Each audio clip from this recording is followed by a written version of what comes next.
Yeah, wamefurahi sana na wameenjoy yani, unajua? Na kila mtu anakuwa yuko free na mimi kupiga picha, kuongea kuhusu swala lolote na vitu kama hivyo. Tumeongea mengi. Yeah. Kama hauna beef na Diamond, sijaona ukimsupport kwenye tuzo za MTV ambazo wewe pia haushindani, lakini Diamond anaiwakilisha nchi ya Tanzania. Katika upande huo unajua actually mimi hata siwezi kulaumu wakati video yangu nataka kutoa nilikutumia picha. Lakini vingine pia hukusupport kwa sababu sija kutumia. Unaelewa?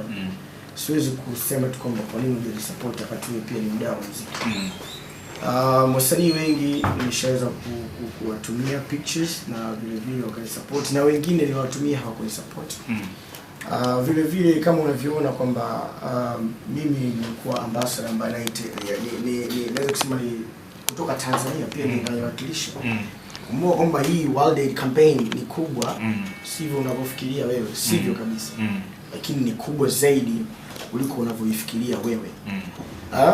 Mtu kama Yao Ming kutoka China, Jackie Chan kutoka China, David Beckham anawakilisha United States, Prince William anawakilisha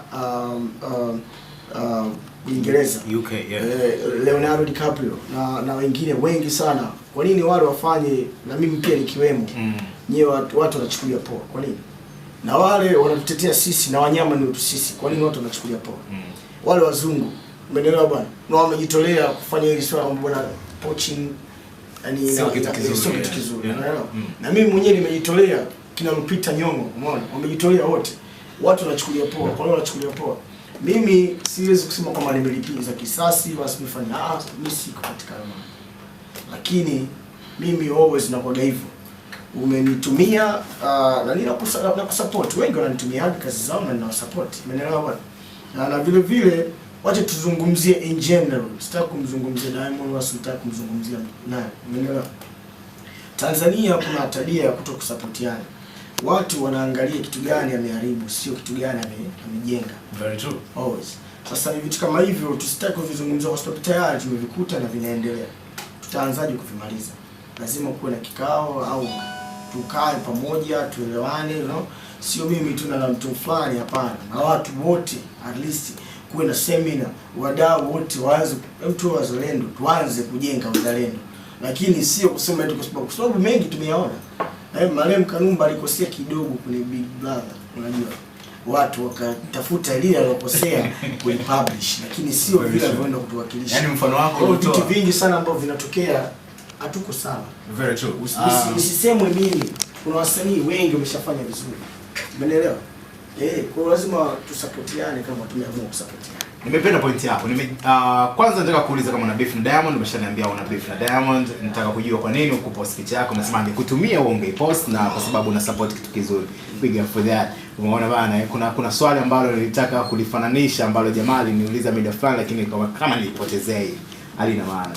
Leo tuna review album yako ya Cinderella. Cha kwanza kabisa ambacho nakumbuka wakati wa hustle ya hiyo album ya Cinderella ni ipi? Bwana, utembea kwa miguu mzee. Kutoka wapi sasa hadi wapi? Kutoka yako mpaka some clusters. Okay. Changombe. Yeah, nilikuwa tunakwenda kurekodi ngoma yangu ya kwanza mzee. Ipi hiyo? Inaitwa Kuteseka Nimechoka. Hapo ipo. Kuteseka Nimechoka. Ndio kurekodi na Dully.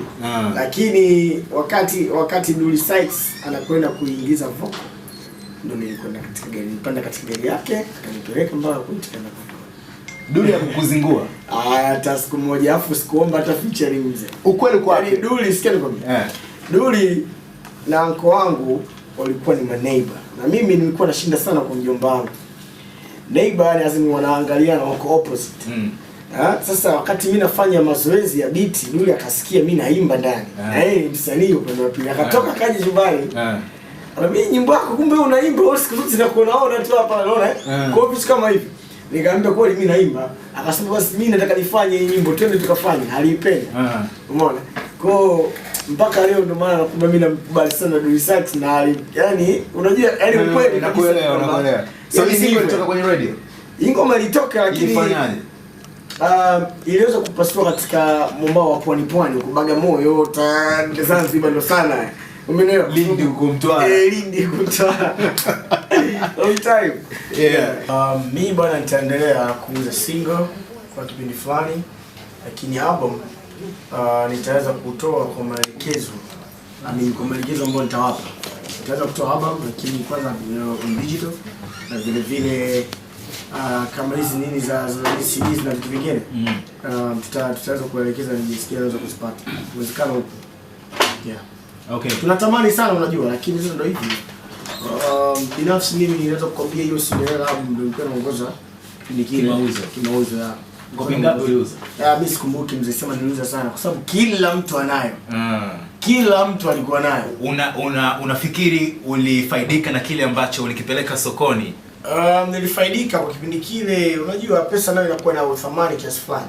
Kipindi kile bwana sukari kama ilikuwa inauzwa buku, ilikuwa inauzwa 200, sasa hivi inauzwa buku 60. Kwa hata hivyo, hata hii unaweza ukapima kwa uzito huu. Ni album ambayo ilikuwa ina nyimbo 15. Kipindi hicho ulikuwa ni msanii mpya. Ulikuwa unaweza vipi kugharamia gharama za studio? Nilikuwa label kwanza. Label gani? G Records. G Records, yeah. G Records. Vile vile kama kuna nataka kwenda kufanya sehemu nyingine, bosi wangu alikuwa ananipa pesa na kufanya, au kuna zile mambo ya barter trade ya kuchange, lakini sio goods for goods. Hii group na shift. Kwa sababu zamani label ndio ilikuwa na work.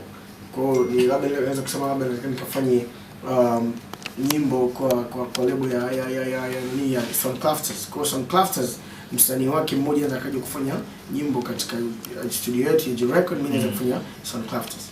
Yeah. Ni hivyo. Single ya Alikiba inaitwa Nakshi Nakshi ambayo alikuwa amevaa bonge moja la suti. Ile sasa hivi sijui inamtosha nani, Suka au sio size yako kabisa. Mimi nakwambia nina beef na Big German kuanzia leo. Kwa sababu ndio nilinunua kwenye duka lake and then akaniconvince bwana nunua hii na uvae kwenye video. Yaani suti bila kipimo, yani hatari tu mzee. Sema kipindi kile watu walikuwa wanavaa tu ili mradi umevaa suti. By the way, suti zinakutoa sana mshikaji wangu. Sana. Ni nani designer wako? Mimi nafanya kazi na madesigner tofauti. Yep, nitakuwa tayari kuwataja ambapo tayari tukishakuwa tumesaini nao, lakini na wakubali kwa sababu tunajaribu kusupport vya kwetu kama nilivyosema. Yeah. It's classic. Ina maana kwamba yale ndio atakuwa mavazi yako rasmi. Leo umekuja tofauti kidogo. Nitajia nikuona umevaa koti, nini umechomekea suruali. Of course ni classic man, lakini leo nikitoka hapa na committee kidogo, lakini mwisho wangu utaishia katika mpira. Kwa mimi ni mcheza mpira na najihusisha na hilo swala kwa sababu ya kujiweka vizuri. Unajua stage hii natumia masaa kama 2. Sure. Nafanya mazoezi kama hayo utakuwa huna pumzi. Nitachemka. Yeah, for sure. Uko timu gani? Una timu yako ya mtaa? Mimi niko Yanga. Oyo. Timu yangu ya mtaa Muheza. Maomboi. Uko vizuri? Pande gani hizo? Pande za Kariakoo. Asa washikaji wa Kariakoo sijui kama wameshiriki kwenye mashindano ya Ndondo Cup ambapo mchujo zaidi ya timu 80 ambao unafanyika hatua ya makundi tayari imeshafika na ni Sports Extra Ndondo Cup. Sasa nikwambie sasa. Na wewe bila kufungwa mpaka mimi nimeenda Nairobi wamefungwa 16. Acha. Of course toka nianza Ndondo Cup ndio kufungwa. Ila wewe umeenda mimi nimeondoka wafungwa bwana dunia. Mimi ndo tegemezi taweza. Ila uzinduzi rasmi utakuwa ni kesho siku ya Ijumaa tarehe 10 Julai katika uwanja wa Bandari Tandika kati ya mabingwa wa